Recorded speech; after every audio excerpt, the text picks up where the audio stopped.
paano mag-update ng GCash account sa GCash app. So, punta lang kayo sa may GCash.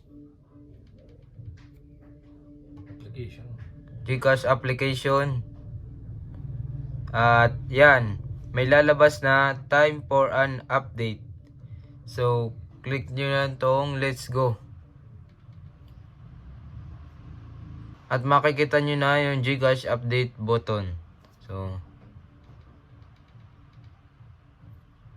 tap nyo lang yung GCash button. At lumabas na yung open button.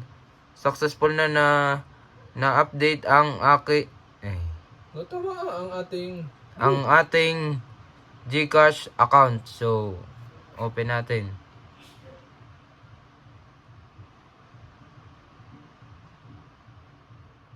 At ayan na nga, successful na na-update ang ating GCash account.